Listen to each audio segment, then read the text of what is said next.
নমস্কার বন্ধুরা, মমতাজ কিচেনে সবাইকে স্বাগত জানিয়ে চলে এলাম নতুন একটা পর্বের সাথে।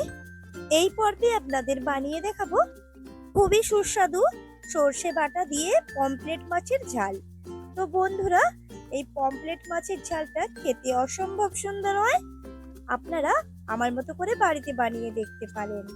তো বন্ধুরা, এই রেসিপিটি আমি কিভাবে বানিয়ে থাকি তা এই ভিডিওটা কোথাও না স্কিপ করে প্রথম থেকে শেষ পর্যন্ত দেখার অনুরোধ রইল। তো এখন সরাসরি চলে যাব মূল রেসিপি। সর্ষে বাটা দিয়ে এই ছোট পমফ্রেটের ঝাল বানিয়ে নেওয়ার জন্য এখানে দেখুন কিছু পমফ্রেট মাছ নিয়েছি। খুব একটা বড় সাইজের নয়, ছোট ছোট সাইজেরই রয়েছে, যেটাকে আমি আগে থেকে কেটে পরিষ্কার করে জল দিয়ে ধুয়ে নিয়েছি। এখন এর মধ্যে কিছু উপকরণ মিশিয়ে নেব। প্রথমেই দিয়ে দিচ্ছি স্বাদ অনুযায়ী লবণ,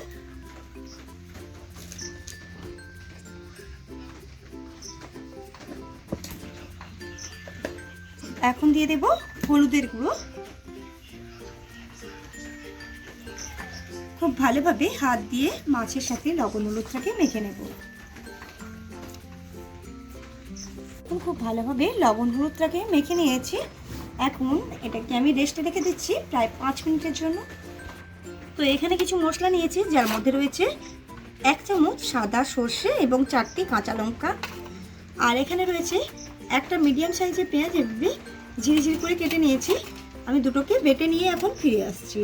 এভাবে আমি বেটে নিয়েছি একটু দানাদার রেখে, আর সর্ষে এবং কাঁচা লঙ্কাটা একত্রে বেটে নিয়েছি মিহি করে। তো এখন সাইডে সরিয়ে রেখে দিচ্ছি। এদিকে দেখুন 5 মিনিট হয়ে গেছে মাছটাকে রেস্টে রাখা। এখন এই মাছগুলোকে ভেজে নেব। তার জন্য একটা কড়া বসিয়ে দিয়েছি, কড়াটাকে গরম করে নিয়েছি। এখন দিয়ে দিচ্ছি সর্ষের তেল।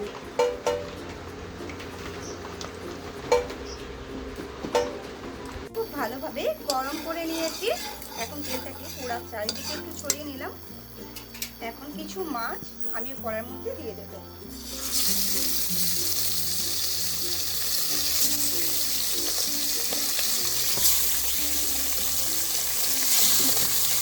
বেশি মাছ দেবো না, অল্প করে মাছ দিয়ে ভেজে নেব।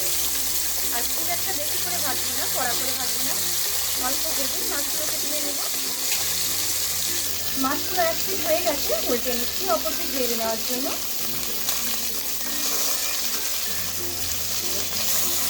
দেখুন এভাবে আমি ভেজে নিচ্ছি, খুব একটা কড়া করে ভাজবো না।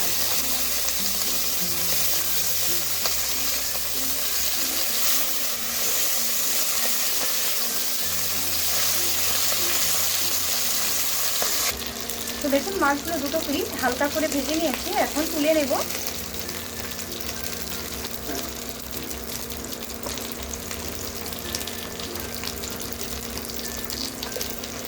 অন্য একটা পাত্রে করে রেখে দিচ্ছি।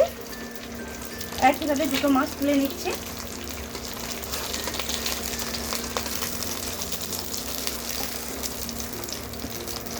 তো দেখুন দুটো মাছই আবারও তুলে নিয়েছি, ওই পাত্রে করে রেখে দিলাম।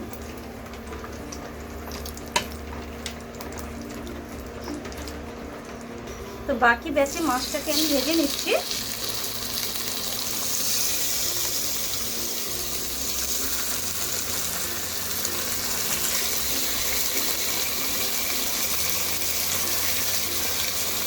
একইভাবে হালকা করে ভেজে নেব মাছগুলোকে।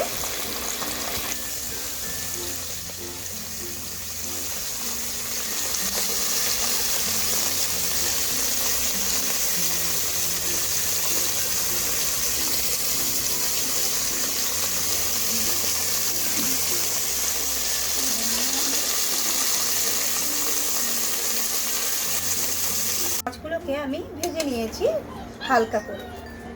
তো এখন রান্নাটা করে নেব।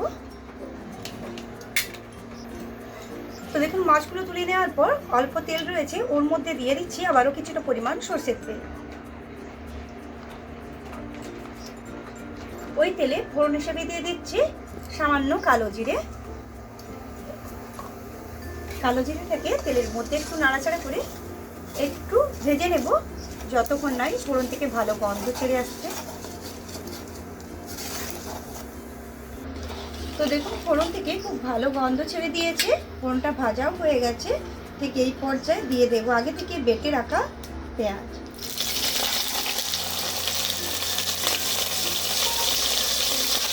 এখানে কিন্তু আঁচটাকে একদম লো টু মিডিয়াম করে রাখতে হবে, আর লো টু মিডিয়াম করে রেখে এই পেঁয়াজটাকে একটু ভেজে নিতে হবে। তো দেখুন বন্ধুরা, পেঁয়াজটাকে কিছুক্ষণ সময় ধরে নাড়িয়ে চালিয়ে কষিয়ে নিয়েছি। ঠিক এই পর্যায়ে দিয়ে দিচ্ছি কিছুটা পরিমাণ হলুদের গুঁড়ো, কিছুটা পরিমাণ লঙ্কার গুঁড়ো। এখন আবারও কষিয়ে নিচ্ছি।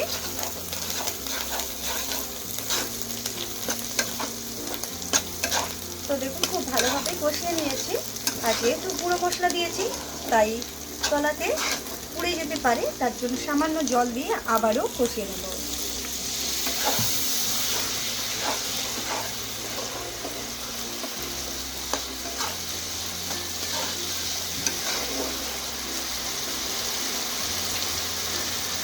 তো দেখুন বন্ধুরা, মশলা থেকে কিন্তু খুব ভালোভাবে তেল ছেড়ে দিয়েছে। ঠিক এই পর্যায়ে দিয়ে দেবো আগে থেকে বেটে রাখা কাঁচা লঙ্কা এবং সাদা সর্ষে।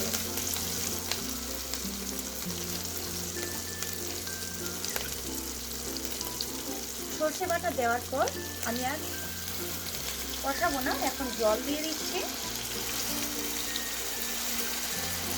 ঝালের জন্য পরিমাণ জল দিয়ে দেবো,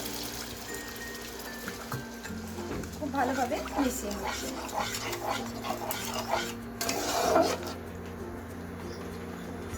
দিয়ে দেবো স্বাদ অনুযায়ী লবণ। এখন ঝালটা খুব ভালোভাবে ফুটে ওঠার অপেক্ষায়। তো দেখুন ঝালটা খুব ভালোভাবে ফুটতে আরম্ভ করে দিয়েছে। ঠিক এই পর্যায়ে একে একে মাছগুলোকে ওই তেলের জলের ঝালের মধ্যে দিয়ে দিচ্ছি।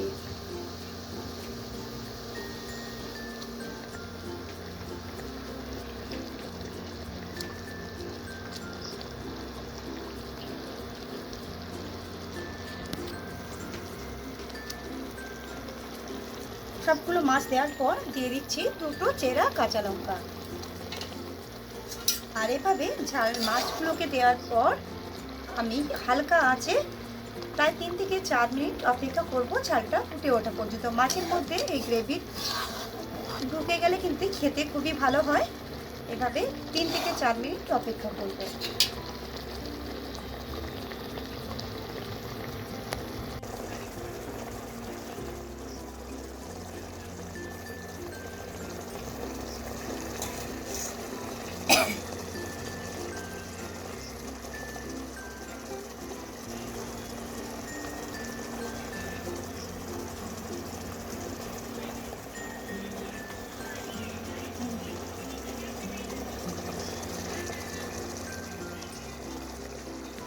ফিরে এলাম 4 মিনিট পর। তো দেখুন বন্ধুরা, গ্রেভিটা কিন্তু অনেকটাই কমে গেছে, আর দেখতেও দেখুন কতটা সুন্দর লাগছে। ঝালটা প্রায় রেডি হয়ে গেছে। হ্যাঁ, এখন খাওয়ার নামানোর পালা। তো বন্ধুরা, আজকের এই পমফ্রেট মাছ আর সর্ষে বাটা দিয়ে ঝালের রেসিপিটি আপনাদের যদি ভালো লাগে লাইক করার অনুরোধ রইল। আর যে বন্ধু আমার চ্যানেলে এসে নতুন এই ভিডিওটি দেখছেন, প্লিজ আমার চ্যানেলটিকে সাবস্ক্রাইব করে পাশে থাকা বেলটি প্রেস করে রাখবেন এরকম ভিডিও। দেখা হচ্ছে নতুন কোনো রেসিপিতে। আজ এই পর্যন্ত, নমস্কার। এখন একটা পাত্রে করে নামিয়ে নেব।